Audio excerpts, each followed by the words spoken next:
until about T-minus 4 minutes, a lot of stuff starts going down. T-minus 3 minutes, closing out the propellant load, so you're finishing out the liquid oxygen load and the liquid fuel load.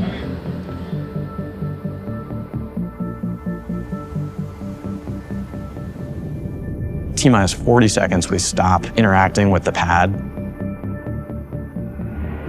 The vehicle's just on its own. All right, attention all B-19 operators. This is the final go, no-go poll for today's operations. Our main objective today is a 10-engine static fire. Why 10 engines instead of all 33? This is the first V3 booster down at the pad right now, so there's a lot of stuff that can go wrong. And if we do have a bad day, it limits the scope of the issues that we can have. This will be the highest chamber pressure we've ever seen on a vehicle at SpaceX, so definitely going to be a pretty spicy test today. And then you're counting down from T-minus 40. T-minus 4 on is when my heart rate really starts to tick up. And then we light the engines.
We are in Star Factory, and this is an almost 1 million square foot facility that we've built to enable that production of both ship and booster. Starship is a fully reusable rocket. It's 2 stages, so it has a ship, which is the upper stage, and a booster below it. The booster accelerates the ship to get it going towards orbit. The ship is what actually goes into orbit to take the people or the payload to wherever they're going.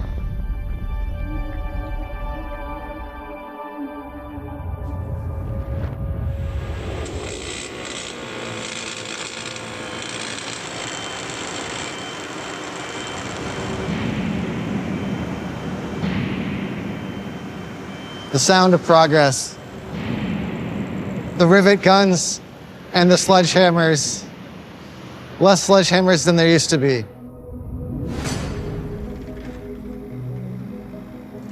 The story of Starship starts with the founding of SpaceX. 3, 2, 1.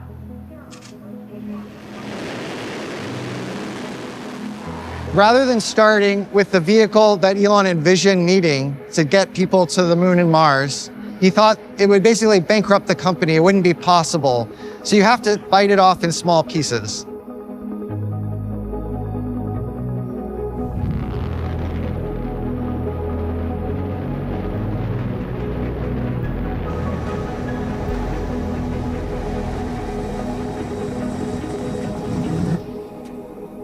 And so those pieces, which at the time did not seem small at all, were Falcon 1,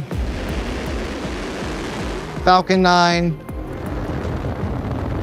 Dragon, both cargo and crew, Falcon Heavy. Falcon Heavy is supersonic. These were the building blocks that let us cut our teeth on learning how to do rockets. Not the way the aerospace industry had been doing it, but the way we needed to do it to end up here where we are today working on Starship.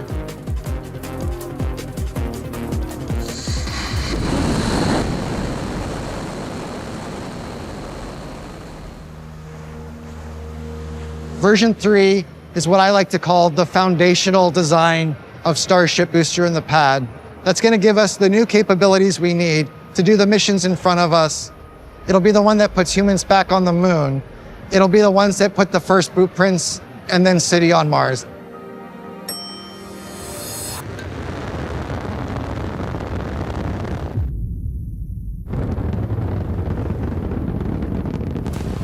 Starship is giant, and that scale is not an accident. It's not to win some Guinness World Record prize, which we did for both the ship and the tower. It's because we need that size to do the things we dream of doing with it.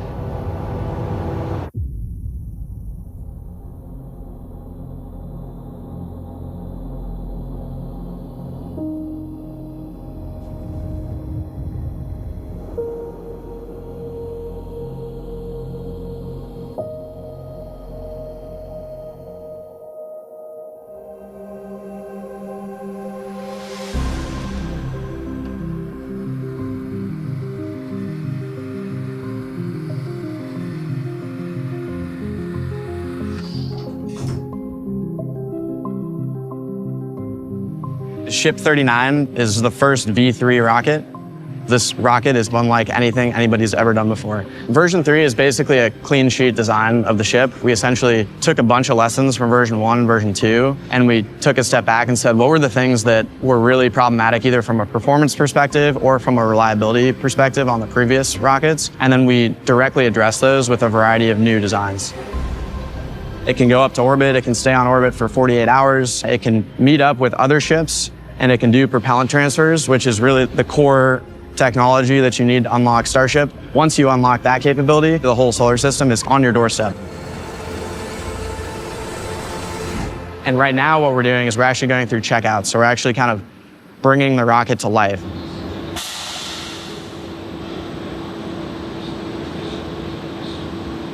We've never built a ship V3 before and gotten it to this state of production. So we are going to have special things to this specific vehicle that are going to be odd, but there's also things about the architecture as a whole that we don't really know how to deal with because we've only done simulations, we've only built fluid models of how we think a ship V3 operates. Now we have the real deal next to us. First priority is your safety. The second priority is make sure the vehicle's okay, and then we worry about executing to our schedule. We're quite excited, we're quite anxious, but all things considered, we're pretty well prepared. We think that we'll have a good result.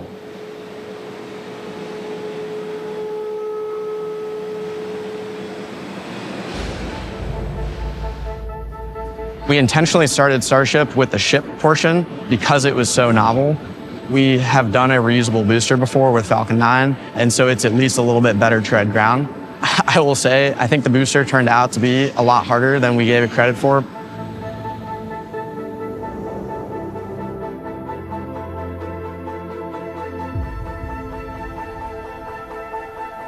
This is an entirely new rocket. This is the most ambitious vehicle design I have ever personally worked on, and it is a wild thing to see come to reality here.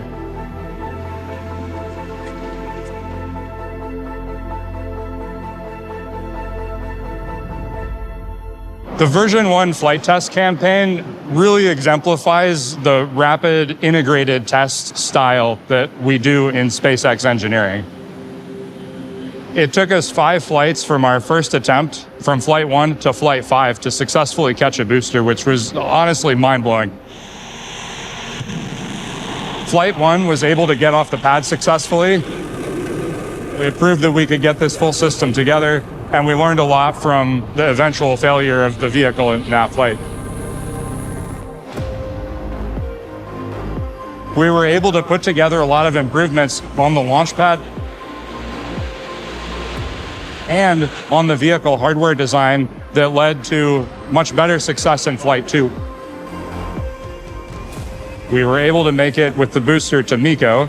We were able to separate the ship, and we were able to begin boosting back towards the launch site. So we hit the next big milestone in the flight test campaign. On Flight 3, we were able to get all the way through our boost back burn. On Flight 4, we were able to do a successful water landing demonstration. And on Flight 5, we were able to come back to our launch site and successfully catch the vehicle with our chopsticks.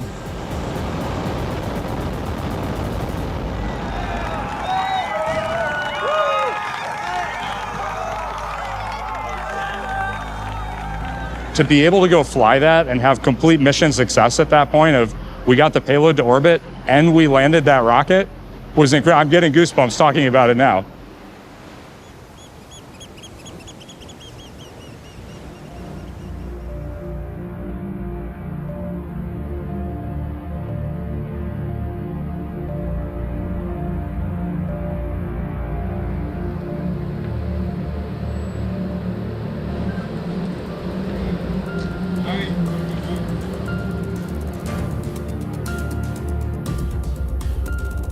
We're about to get into a really exciting period of the vehicle test campaign here, putting the thing through its paces and making sure that everything we designed works okay.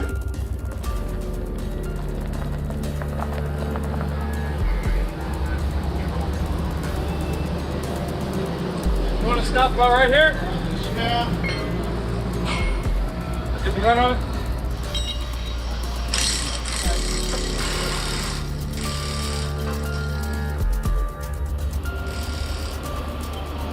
To get all of the pieces of the system working together for the first time. And if we're going to learn anything from that, we'll learn it as quickly as we possibly can.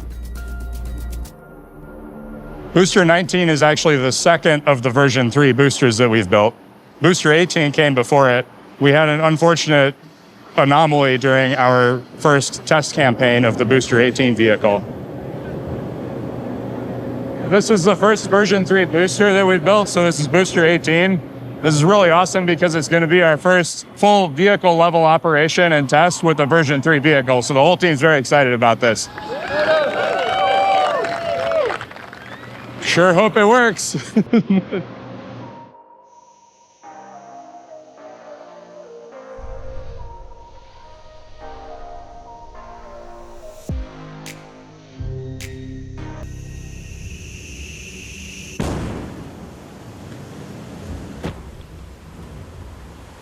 When we were pressing the nitrogen system, we had an explosion that took out the rocket, and thankfully we had designed that test to be safe. If something like that happened, we did not have propellants or reactive things on the vehicle, and so the test site incurred very little damage, and of course nobody was hurt in the incident.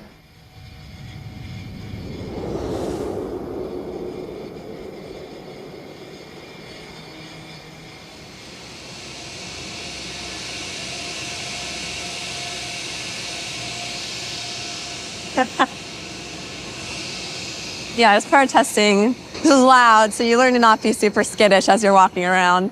So we have our booster here on site. We're going to be performing a cryo-proof. It's actually a really long day, so it's nominally planned to be a 12-hour overall prop load and offload. It's just a ton of propellant that we're putting on the vehicle, and we do a bunch of test cases throughout the whole day. So it's a long one.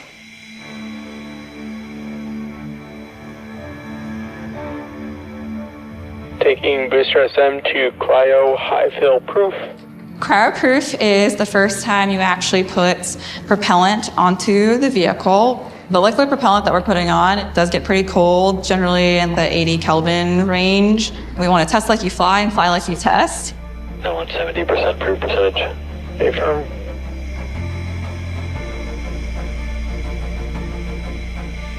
And fuel interface is fully cryo now.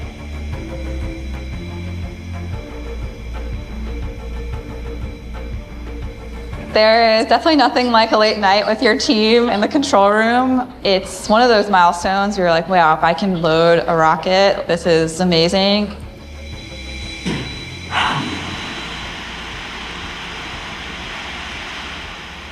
The FHT looks pretty stable. Let's go ahead and get booster configured for offload. Copy.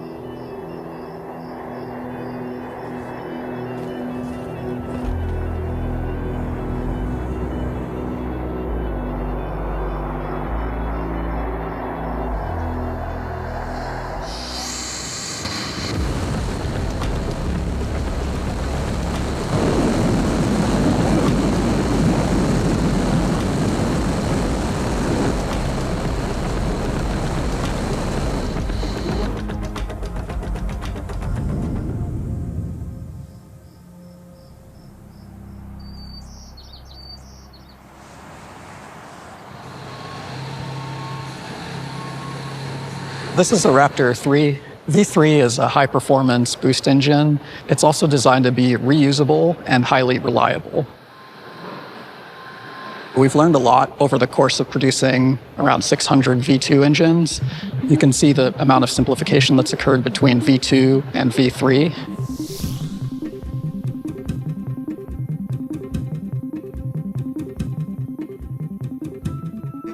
The level of integration is really unique for Rocket Engine. That comes from a lot of work among many engineers to consolidate the hardware.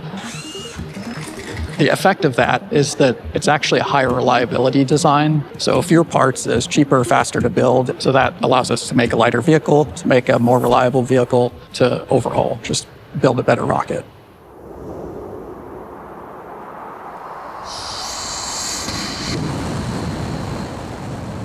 Achieving full reusability of an engine like this is really something that people haven't done before. The goal is to get the engine to behave in a similar way to the engines on commercial airplanes. Frequently in interactions with people outside of SpaceX, the perception is that things far beyond what have ever been done before are impossible. Things being impossible is really to be determined by breaking laws of physics. We are not breaking laws of physics, we're just trying to leverage them as effectively as we can.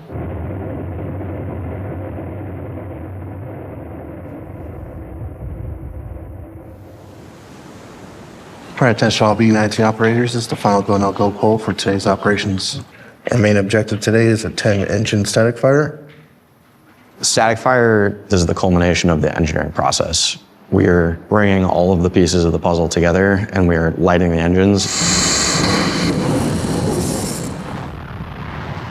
And if you make it through that, you have pretty good confidence that you're in a good position to go fly. Aboard. On LVN1, looks like we kicked out due to 2 combustors from the apex bank being pelted. Looks like we have to engine time of 2.135 seconds. We successfully lit all 10 engines. They were ramping up to power. Everything was looking good, stage and engines combined. However, there was a pad side abort called. So what that means is some sort of sensor tripped, and from there we command a fast shutdown.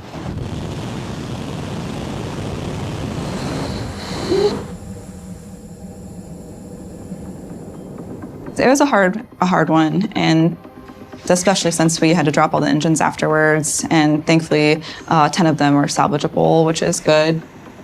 We saw some data right after static fire that showed about half the engines had what looked like mechanical damage, basically as a result of the really fast shutdown.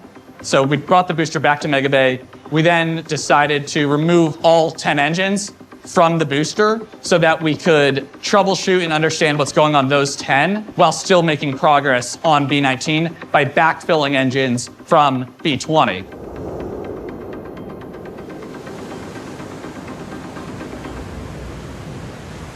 All right, attention all operators on LVN1. Today's main objective is a 33-engine static fire on B-19. Okay, do no-go poll coming up in 1 minute.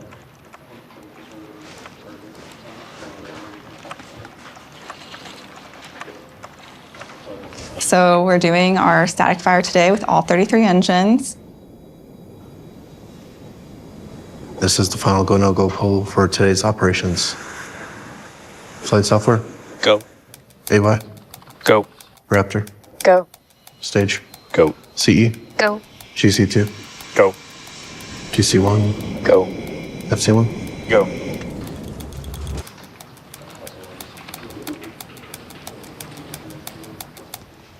T-minus 10, 9, 8, 7, 6, 5, 4, 3, 2, mission. Wow.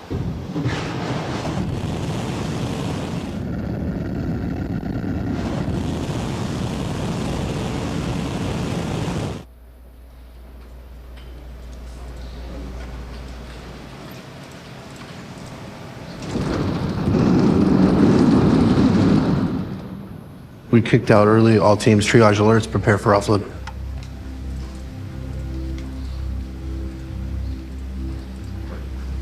Today we aborted our second attempt of the B-19 full count static fire. We actually had another pad abort on the diverter. We made it through engine startup and then ultimately lost some of our sensors on one of the ramp manifolds. It basically said that the manifold pressure was lower than we believe that it probably was, and it kicked us out at T plus 1.88 seconds.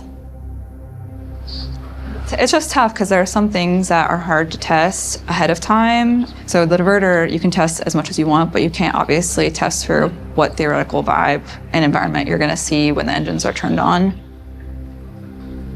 Anytime that you walk into an operation where you want to turn on 33 of these enormously powerful engines and get them all to work together and walk away from it in one piece, that is a win. I think every test is always a success, and we had a bunch of findings on the ground systems, the vehicle, and the engines that I think were really good to flag at this point, but definitely a bittersweet day.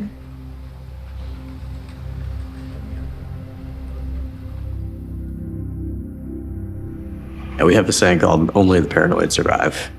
The idea behind it is that there's an enormous amount of information and data that's coming to you. And if you can use that wisely, you can usually use that to figure out where things are going to go wrong in the future.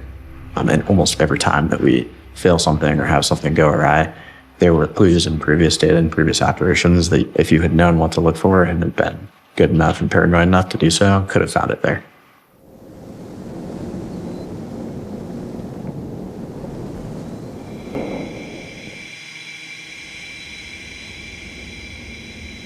It's been 10 months since Massey's had the S-36 anomaly.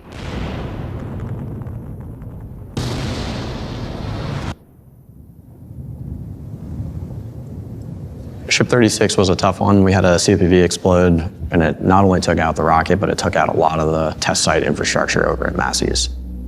How do we go make sure if we have an anomaly again, the pad can take a beating and still survive? Losing a rocket is one thing. We've got a production line for rockets and we can go make more. Losing the physical infrastructure of the launch pad or the test site is very difficult because you need to go repair that over a period of many months before you can get back into testing.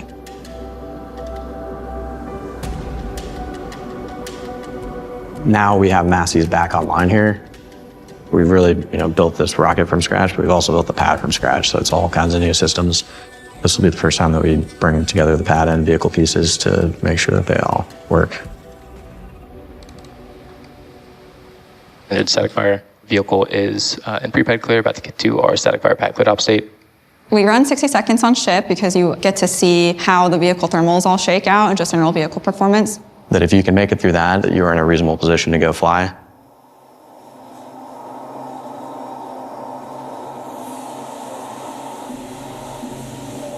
Startup.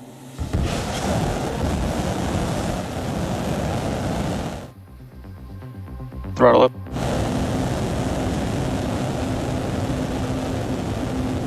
Plus 10. The journey of SpaceX is a journey to give humans access to the solar system and beyond, which is really the goal for Starship. Plus 20. The impact that this rocket is going to have on the world, I don't think most people can really comprehend the change it's going to have. Plus 30.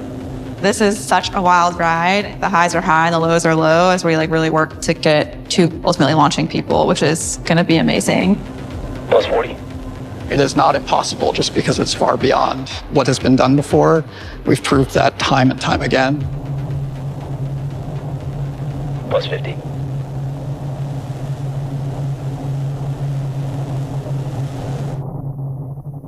Full duration.